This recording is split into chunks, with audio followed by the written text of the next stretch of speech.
Welcome to Native Talk Arizona, Native Health's Native American Cultural Affairs program, presented by Native Health and KRDP 90.7 FM. I'm Susan Levy. February is National Teen Dating Violence Awareness and Prevention Month. It's a month-long campaign that aims to raise awareness of teen dating violence and promote healthy relationships. And on the phone with us today is Madara Winters. She is Native Health's Domestic Violence Prevention Case Manager. And I'm glad you're back on, Madara. You always have a lot to say. And welcome to Native Talk Arizona. Thank you for inviting me today, Susan, especially to talk about teen dating violence. Before we get started, tell us a little bit about yourself and your background. I am a registered nurse. I'm also a forensic nurse. If anybody doesn't know what that is, it's a sexual assault nurse examiner. They're specialized nurses that take care of people after they've been sexually assaulted. I've also been with Native Health for 3 years and focusing on domestic violence, sexual assault, sex trafficking, and helping families find missing and murdered relatives. And I know that you do run our domestic violence prevention program at Native Health. Tell us a little bit about that program. So the program is grant funded, and we help all people 14 years and older, only because we start screening at Native Health for safety in the home at 14 years. But today we're going to talk about teen dating violence, and this can affect our youngest teenagers as well. So I wanted to really talk about how we can support and see abuse signs with our children and how we can support them or each other. So I guess we're going to start, since it's National Teen Dating Violence Awareness and Prevention Month. Tell us a little bit about teen dating violence awareness, how you communicate with your teen, and everything that you do. So first thing I would like people to understand is the types of violence that teenagers can experience from dating. They can experience physical violence, they can experience sexual violence, psychological aggression, stalking, and cyberbullying. Statistics show that 1 in 12 experience physical abuse and 1 in 10 experience sexual violence. These teenagers that experience these things are more likely to also experience depression and anxiety. They may also engage in tobacco use, drugs, or alcohol, and also risky behaviors such as theft, lying, bullying, or even physical violence themselves.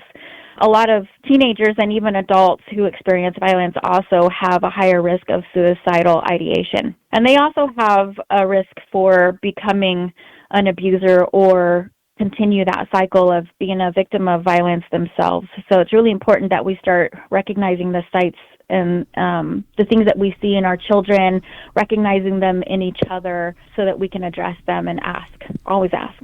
So is teen dating violence only for females, or can this happen to anybody?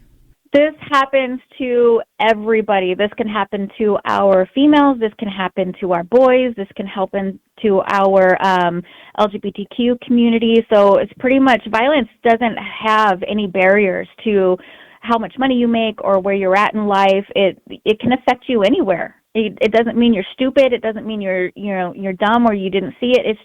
It just happens and it sneaks up on you. So what tips do you have as a parent? What's the first step? Is it talking to your child every day? Is it looking at their phone? What are you looking for, and where do you start? It starts with understanding what violence is first. So we already talked about the physical, the sexual, psychological. We also should talk about stalking. The true definition of stalking is the use of a pattern of harassing or threatening tactics. It's a pattern. These tactics are unwanted, cause fear, and cause concern.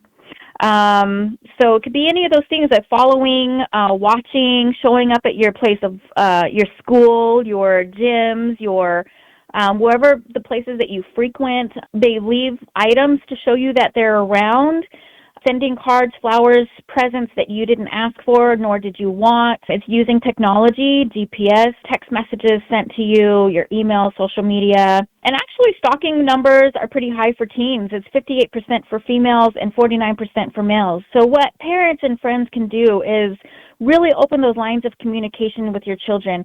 Let them know that you are genuinely interested in their day. Just daily talk. Ask them how their day was. Ask them how school was. Ask them how their friends are doing. Know who their friends are. Know who they're dating. this really builds a bond between you and your kids, and even friend to friend, if you're just a friend that wants to learn more about how you can recognize patterns of abuse in your friends. Also, as a parent, you can limit their social media or connect to them. So if your kids are on social media, friend them, follow them, see what they're doing, see who their friends are, see what they're saying, see what people are saying to them. Also talk to them about stalking and bullying. Sometimes this can be really difficult, but you can bring it up, like let's say during a TV movie or a show, or just bring it up. Just say, hey, these things are happening. Is it happening to you? Just bring the concern up and make sure that their children know what stalking looks like and what bullying looks like, and be supportive. Don't tell them it's not happening. Don't downgrade anything that they say to you. Just genuinely listen to them and be there to support them and provide information to them. And also teach them how to advocate for themselves, be boisterous for themselves and also their friends. Do you think it's important to lead by example? Most definitely. As we're talking about this, it's so interesting because one of the tools that is best for learning is to teach. So if you're learning this information so you can teach it to your children, you're also learning it for yourself as well. So providing and being an example to your children of how you conduct yourself, advocating for yourself and how you present yourself when you're online or around other people is definitely important. But also make sure you have access to websites for further, and not just any old website, but make sure there's like .gov, like there's youth.gov, there's Love is Respect. Both of those are safe spaces that can give you material and education to talk to your children and even some more helpful guidance. So is it important in talking about the stalking and the teen dating violence, is it important to know where your children are, like after school or on the weekends or at night? Should they tell you where they're going? Should there be a personalized safety plan? Should there be a code word or keyword? I know we do that in my family. So if they don't want to say anything and they're uncomfortable and they need help, we would know what that means. Have you ever thought of that or do that? Thank you for bringing that up. That is actually everything that I teach to, especially our young college students and older teens. Always make sure you know who your children are with, where they're going, when they're going to be back. Do they have a way to communicate with you? Do they have your phone numbers? And if you're a young college student and you're out there dating, make sure that you let people know who you're going to be with, where you're going to be, when you're leaving, and when you're coming back.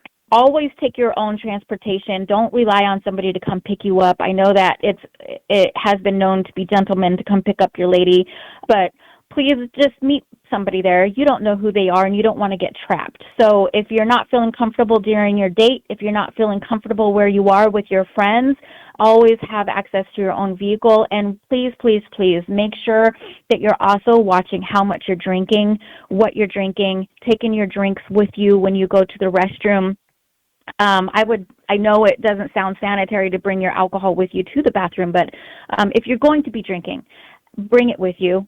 Don't leave it anywhere because it's really easy for people to slip something into your drink as well. So again, I'm not promoting alcohol drinking during your dates, but if you happen to, please, please, please bring your drink with you or cover it.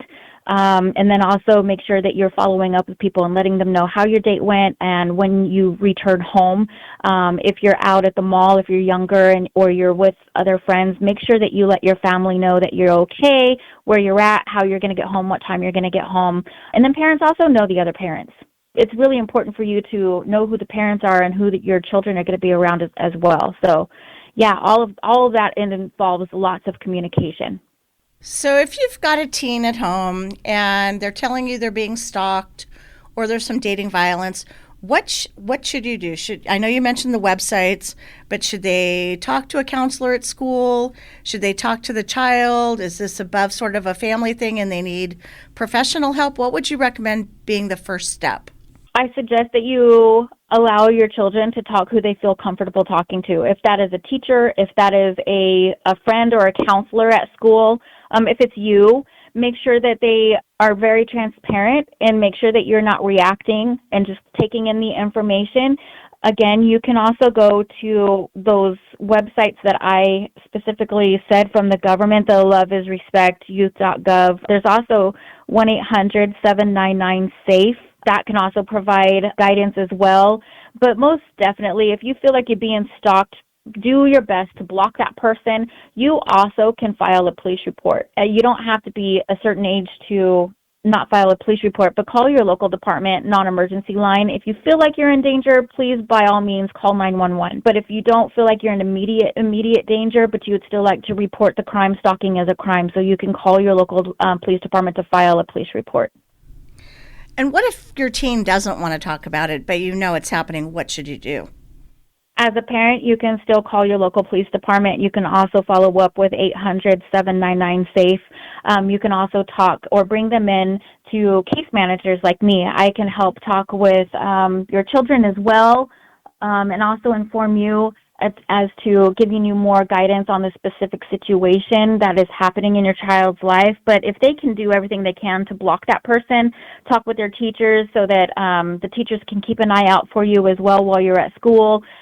Social media, again, we're going to limit it. Maybe even change your name on social media so it makes it harder for your bullies to find you or your stalkers.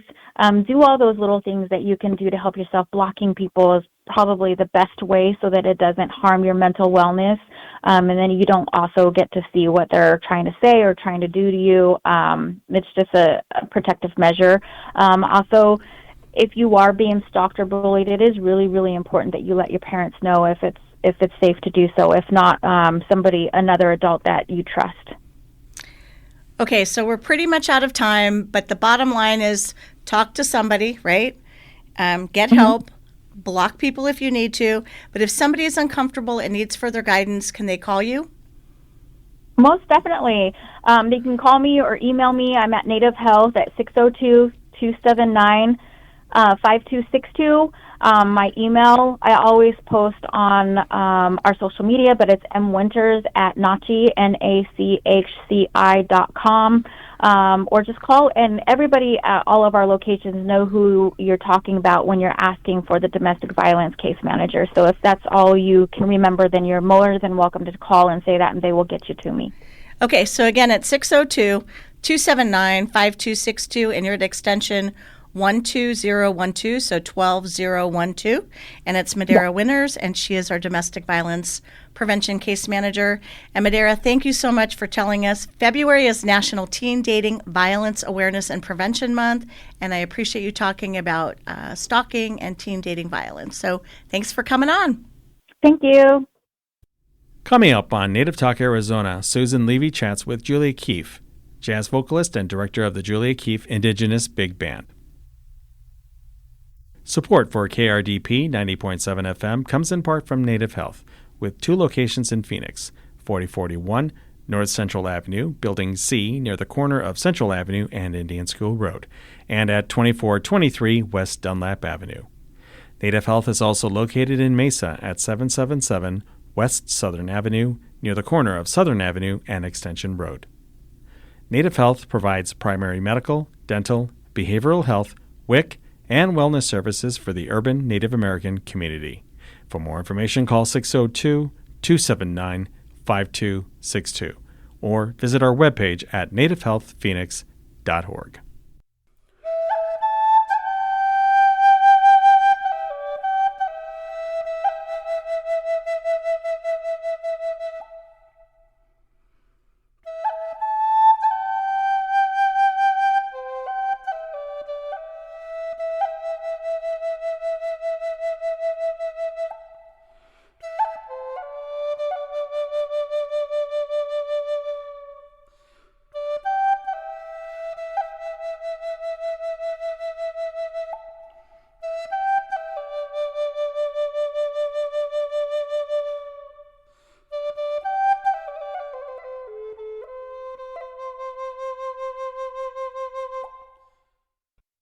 Welcome back to Native Talk Arizona, Native Health's Native American Cultural Affairs program, presented by Native Health and KRDP 90.7 FM. And with us today is Julia Keefe. The New York Times has called her a songbird of a jazz vocalist. She's a jazz singer, actor, and director of the Julia Keefe Indigenous Big Band. And we're super excited she's with us today. And welcome to Native Talk Arizona, Julia. Oh, Himakis Kasiayo. Thank you so much. Really happy to be here. So before we get started, tell us a little bit about yourself, your journey, and your background. I am a member of the Nez Perce tribe based out of Kamiah, Idaho. That's where I spent my early childhood, and then I continued with junior high and high school at Spokane, Washington, before moving out of the Pacific Northwest to pursue music. I'm currently based in Brooklyn, New York. Yeah, I really love music. I really love building community through music and seeing music and the practice of jazz as an experiential therapy and protective factor when it comes to substance abuse and suicide prevention in my communities. So it's really become my life's calling to continue this work. I know when I was reading up about you that you have a lot of accolades, and some of the things that were written about you is She Gives Me Hope for the Future of Jazz, which was written by NPR, and one of the only jazz songbirds in Indian country. And so let's start with the basics. Tell me a little bit about jazz and the indigenous influence on jazz. I'm not very familiar with that genre. So many people sort of credit jazz as, America's first original music, which of course is inaccurate. The original music comes from the indigenous people of America, but it was the first music created in the Americas to rise to global popularity. And it started in the early 19 teens in New Orleans. New Orleans was this amazing sort of mixing pot of cultures and rhythms and harmonies. And as a result of that mixing, the music of the day was piano music called ragtime music, rag music. Scott Joplin and composers of that ilk created this really fantastic music. And then once it sort of got into the parlors of New Orleans, the rhythms started to shift just a little bit. They weren't as straight, and they started to have a little bit of swing to them. And so that was sort of the birth of swing feel within this Western musical context. From there, the jazz and blues started to gain popularity thanks to the advent of recordings and radio shows. And throughout the 20s, 30s, and 40s, it became the music of the time. And what's so cool about indigenous people in jazz is that we have been a part of that fabric from the very beginning. One of the first vocalists to rise to prominence was an indigenous woman by the name of Mildred Bailey. She was the first woman to sing in front of a big band in the late 1920s, early 1930s. And she really did kick down the door of opportunity for female jazz vocalists that followed her. That includes Billie Holiday, Ella Fitzgerald, Sarah Vaughan. Household names, I would say, really do owe it to Mildred Bailey and that prolific role that she played in the evolution of jazz. Another part that's really fascinating about indigenous jazz history is that as a result of Indian boarding school experience, survivors of Indian boarding schools went back to their tribal communities with this knowledge of Western music and these Western instruments, because more times than not, they were put into school bands and school choirs and things like that. And so once they were back in their communities, they had this knowledge, and the music of the time, of course, was jazz music. So, there is this long, not necessarily forgotten, but unspoken history of indigenous big bands and small jazz ensembles and marching bands in tribal communities all over Turtle Island. So it's a really lush history, but it's something that really hasn't been talked about, in a very long time. And so it's been a great joy of mine to collaborate with other indigenous jazz musicians and to really shine a light on that lush history. I'm glad you're here, and I didn't know anything about I don't know a lot about jazz at all. So really interesting and learning a lot. But did you grow up with music in your childhood? I mean, was it something, or were you interested in it, or did your family play at home? So my parents say that I was singing, from the very beginning. They said I was always a singer. But neither of my parents are necessarily musical. My mom is in public health policy. My dad was a defense attorney. And so in terms of my upbringing, I was this sort of oddity in my love and affinity for music. They also filled our household with music. My dad was very much into, rock music from the 70s. My mom was really into folk music from the 60s and 70s. But my first exposure to jazz was actually through my mom. She had a greatest hits compilation CD of Billie Holiday's, and it was her Decca recordings greatest hits. And I remember the album cover. It was like this fabric periwinkle cover that is like forever seared into my brain. But my first musical memory was listening to Billie Holiday, and I had to have been maybe about 4 years old. And the memory is hanging out with my mom. My mom was sort of like tidying up the living room, and we were listening to Billie Holiday, and I was looking at this periwinkle CD cover. And that sound very much seeped its way into my subconscious. Billie Holiday it is a very odd choice for a 4-year-old to find affinity with. Billie Holiday had a very, very sad and difficult life, and she emoted all of that difficulty, all of that pain through her music, and you can hear it in her voice and how she approaches a lyric.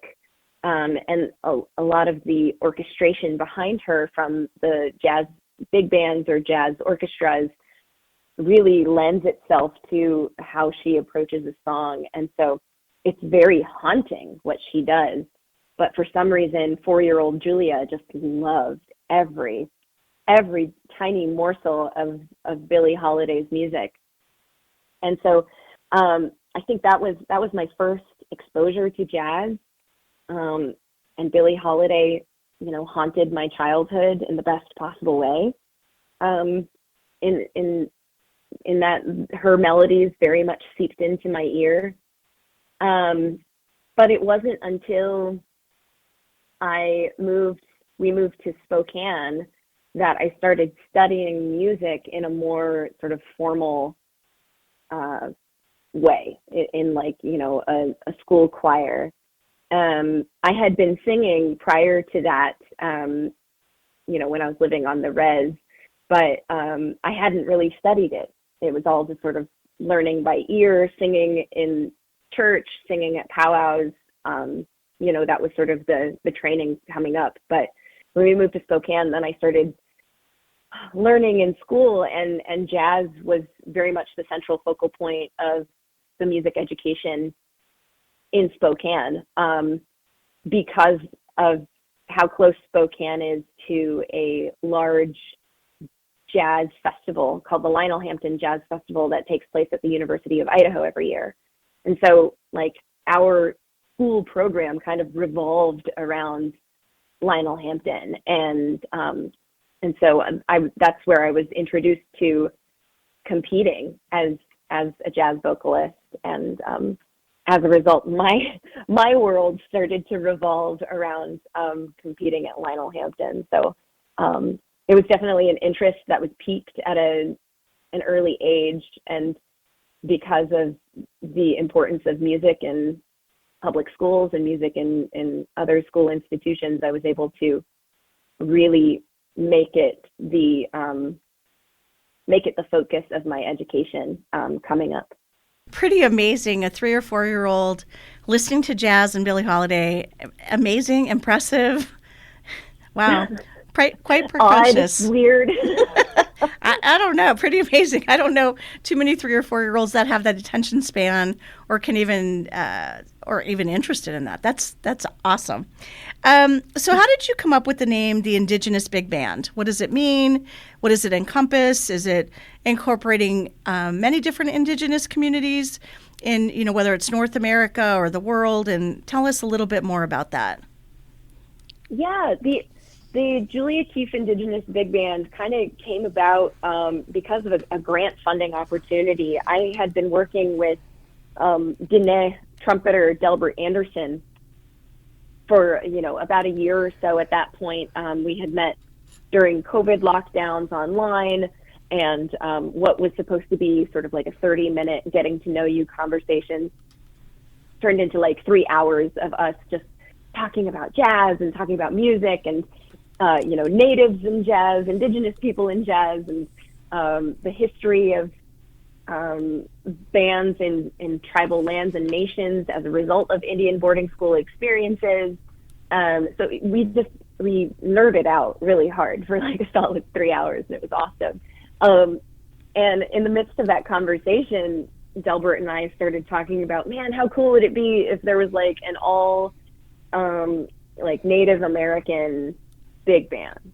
Oh man, yeah, that would be so cool. That'd be so cool. Well, if you put it together, be sure to hire me. Oh no, if you put it together, be sure to hire me. And sort of this like joking back and forth of like, man, this is never going to happen. But if it does, like, please call me.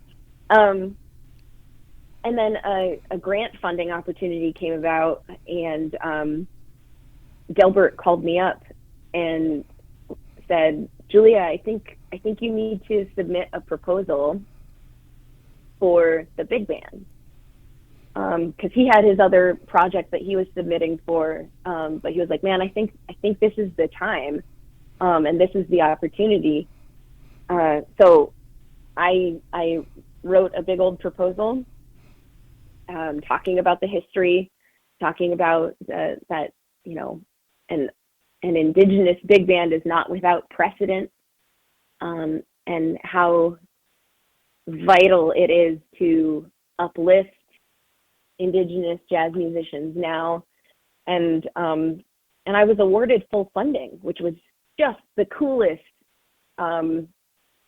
thing, but also the most daunting of responsibilities, because then it was, oh my God, like, are there enough of us out there to fill the ranks of a big band? And a big band can be from like 13 to 20 to 30 people. So I already had a very daunting task ahead of me of, sourcing out musicians. But when it came to the name, there was this like, is it Native American? Is it American Indian Alaska Native? Is it, how do we define this? And one of the most impactful experiences that I've ever been a part of was a conference called Healing Our Spirit Worldwide, and it's an Indigenous Peoples Conference. And the conference that I went to was actually in New Zealand. It was hosted by the Maori people, and I loved being able to build community with Maori people and First Nations people and Pacific Islander people, Aboriginal people from Australia. It was this overarching Indigenous, and how our experiences are very similar in terms of being Indigenous people navigating colonial systems and colonization. And so in thinking about the big band, I didn't want to make it restrictive only to like lower 48 or only to American Indian and Alaska Native. Yeah, I didn't want it to be restrictive in that way, because I know that we have that shared experience of being Indigenous people. And while we have different cultural practices and we come from different regions, the fact that I was able to get up on stage in New Zealand with an Aboriginal man and play a blues, that was an impactful moment for me. And so not only do we have that shared experience of being Indigenous, but we have this shared language of music. And that is such a beautiful, unifying, healing, experiential therapy and practice.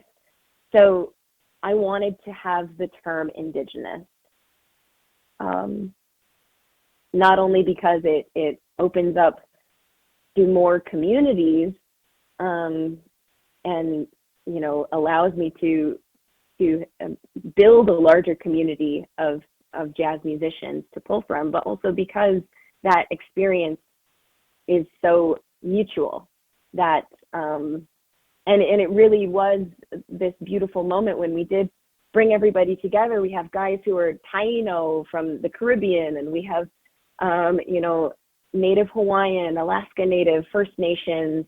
We have all of these folks from all of these places, and we all come together for that first gig. And while we are all from different cultures under the Indigenous umbrella, it was like a group of cousins getting together and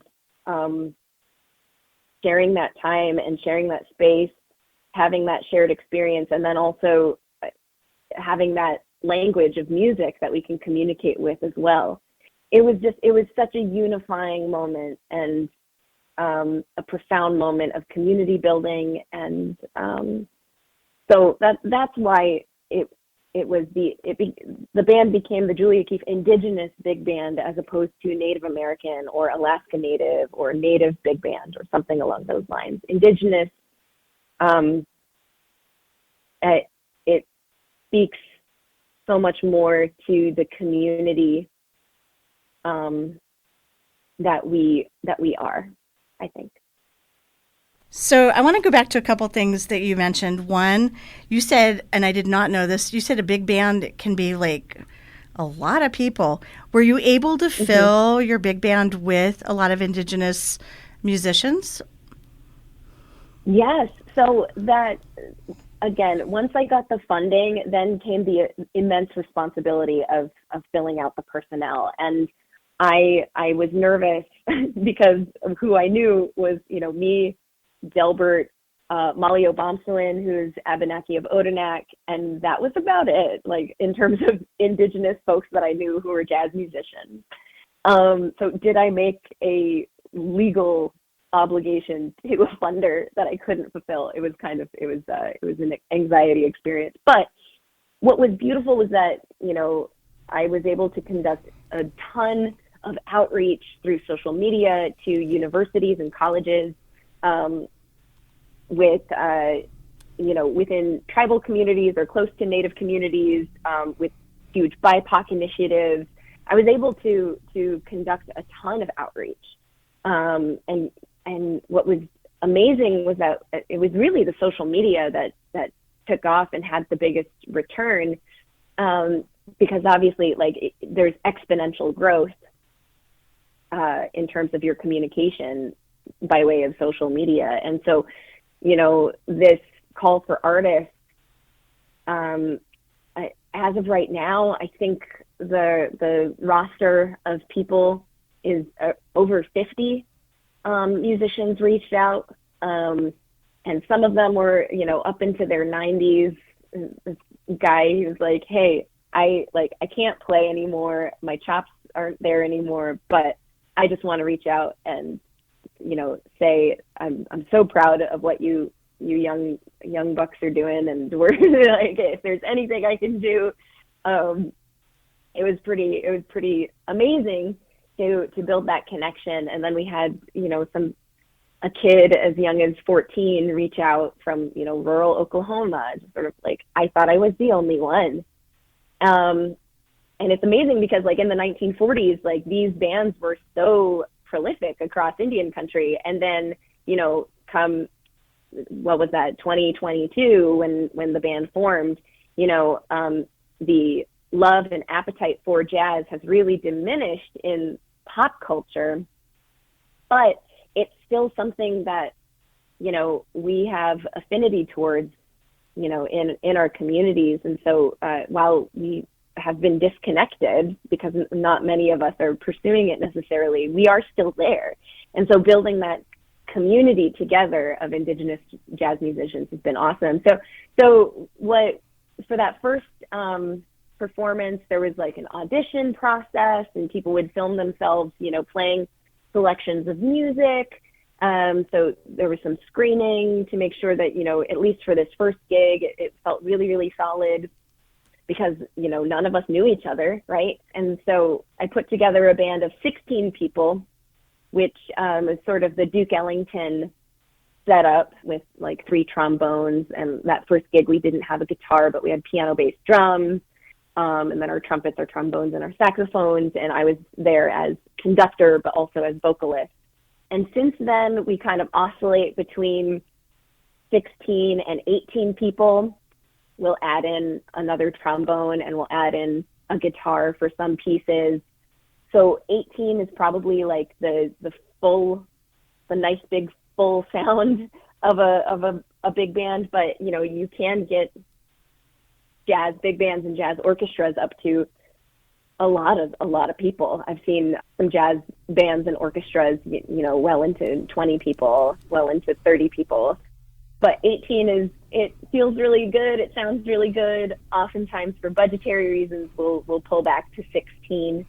But it's been awesome. The next phase of this, I would love to get all 50 of us who have reached out together for like an Indigenous jazz camp to hang out and share music and share stories and build community. But, that'll be another grant some other time. That is pretty amazing. 14 to 90 for people responding, and just that the younger person that reached out to you saying he thought he was the only one, and then somebody in their 90s. That's amazing that people of all ages and interested in participating. So I've got a question for you. I know that you did a 2023 cover, Lover Come Back to Me. That song was actually part of my Mildred Bailey project. As I said, Mildred Bailey was the first woman to sing in front of a big band. She was a member of the Coeur d'Alene tribe. She grew up in Spokane, Washington. She helped Bing Crosby get his start. She was a very influential character in the evolution of jazz. And when I was coming up, I didn't know about her, and I didn't know about Native people, Indigenous people performing this music. There wasn't a ton of representation that I could really draw solace from or encouragement from. It really was just sort of my love of the music that propelled me forward. And even speaking about myself as like a Native American jazz vocalist sometimes was met with curiosity that bordered on animosity.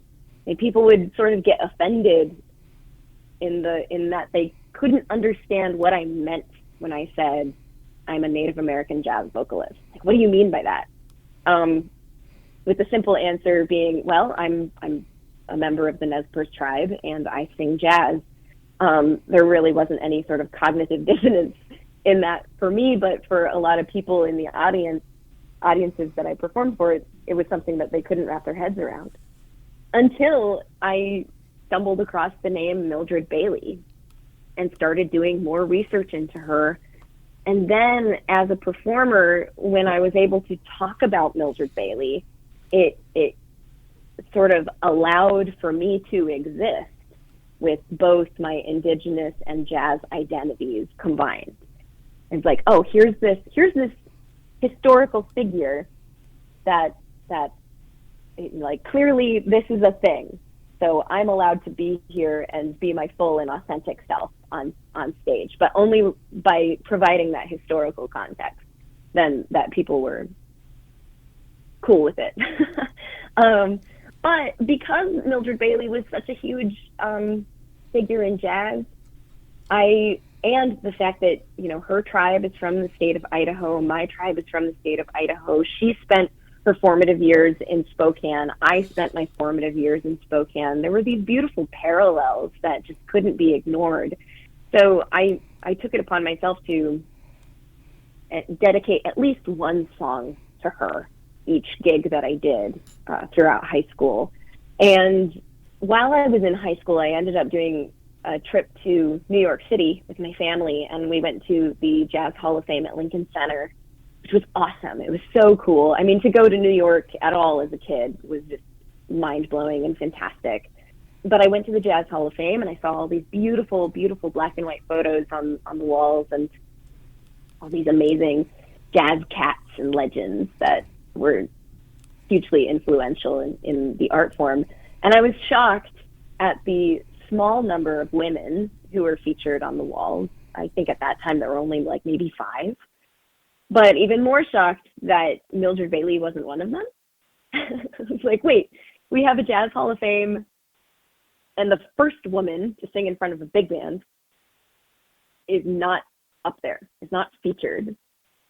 That kind of blew my mind. And the activist, daughter of a defense attorney, part of me really got riled up. And so I wrote a letter to the folks at Jazz at Lincoln Center calling for Mildred Bailey's induction into the Jazz Hall of Fame. And I created a show around Mildred Bailey and being able to talk about her and talk about her life and to talk about the musicians that she worked with and the music that she performed. I mean, there was a time in jazz history that Mildred Bailey was the top vocalist in America. And what's nuts to me is that I found that album, that Billie Holiday album that I had listened to as like a 4-year-old. And within the pamphlet of that album is like the Billboard sort of like top vocalist or Variety top jazz vocalist of the time. And so there's like, this rating. And in that graph, Mildred Bailey was the #1 vocalist, then Ella Fitzgerald, and then Billie Holiday. And I thought it was so interesting that like in a Billie Holiday greatest hit from her Decca recordings, they have this chart showing that A, that she was 3rd, and B, that Mildred Bailey was #1. And I had no idea as a kid knowing who the heck Mildred Bailey was. But to sort of rediscover that later on and to really have that concrete evidence of her influence was really enlightening and invigorating for me as a jazz vocalist and a jazz historian and an advocate for honoring her legacy. So the Mildred Bailey Project took off. In 2009, I performed the Mildred Bailey Project at the National Museum of the American Indian in Washington, D.C. for Jazz Appreciation Month. I performed parts of the Mildred Bailey Project when NMAI opened in New York City in 2012. It's a project that I've come back to over the years, but it wasn't until I think 2023 that I was able to get some grant funding to go into the studio and record the arrangements made for the Mildred Bailey Project.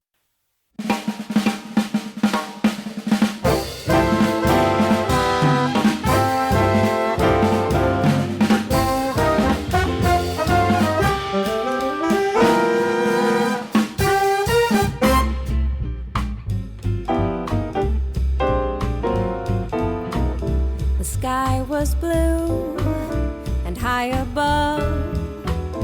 The moon was new and so was love. This aching heart of mine was singing lover. Where can you be? You came at last. Love had its day.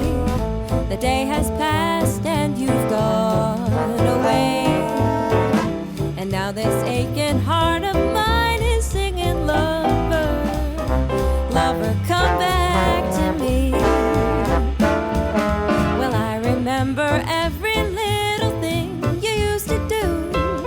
I'm so lonely. Every road I walk along with you. No wonder I am lonely.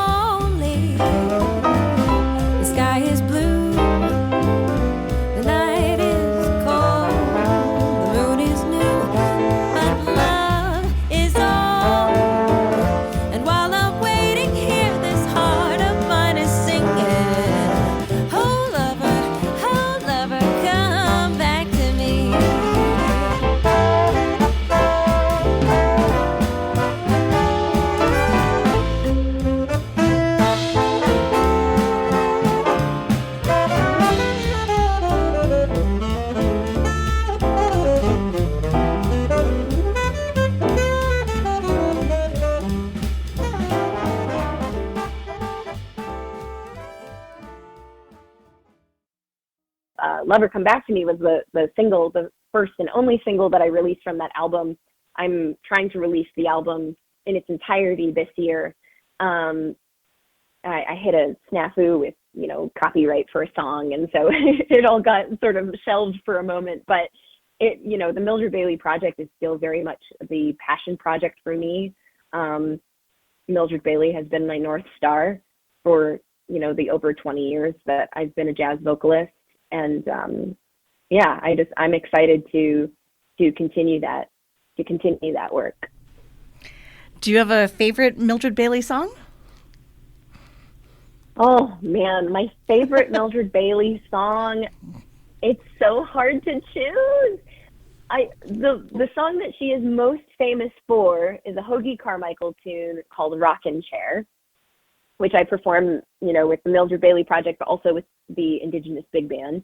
And I love that tune. It's a fantastic song, amazing lyrics. But I think the song that I love to sing the most of Mildred is this beautiful ballad called I'll Close My Eyes.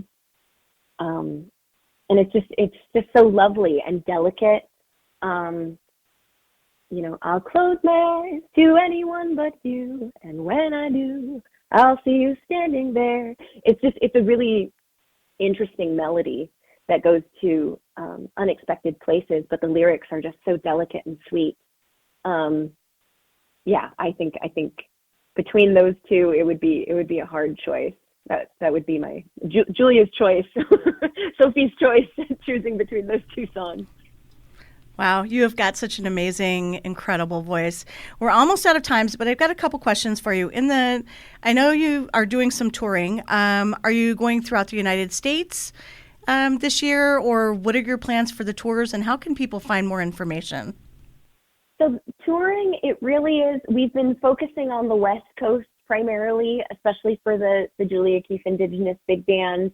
We've done some touring on the East Coast. We're hoping to make it through the Midwest. But the funny thing about being a jazz musician nowadays is sort of, have voice will travel, have band will travel.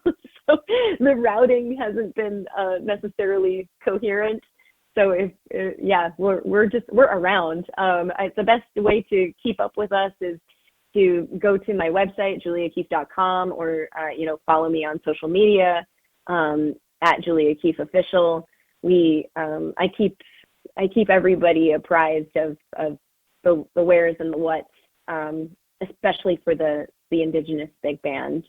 But yeah, it's an adventure. 2025 is off to a great start, and we've only just begun. That is awesome. All right, so since we're pretty much out of time, listeners, they can find more information. You just mentioned your website. Again, can you mention that and your social media handles? Sure. My website is Julia Keefe, Julia Keefe, KEEFE.com. And you can also follow me on social media. It's at Julia Keefe Official. And I think that's for across all social media channels at Julia Keefe Official. You said you're touring in different places, so they could just check that out on the website, right? Yes, absolutely.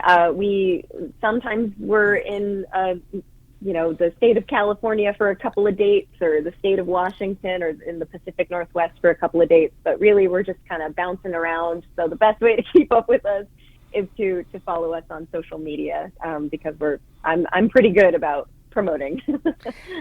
I just think you do your passion is there, and I imagine your shows, I know you're going to be in Phoenix, and by the time this airs, you'll probably be gone from Phoenix, but just listening to you and your passion and what inspired you is, incredible, and that you had such passion, when you were a preschooler, and that you followed your dreams. And listening to you talk about Mildred Bailey, it's been I've learned a lot. I've had a really great time listening to you and learning, and I wish you the best.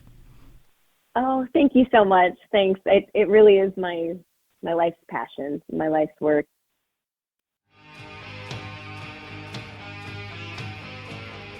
Thank you for listening to Native Talk Arizona, presented by Native Health and 90.7 FM KRDP. Our executive producer is Susan Levy. Sound engineer is Javier Quiroga.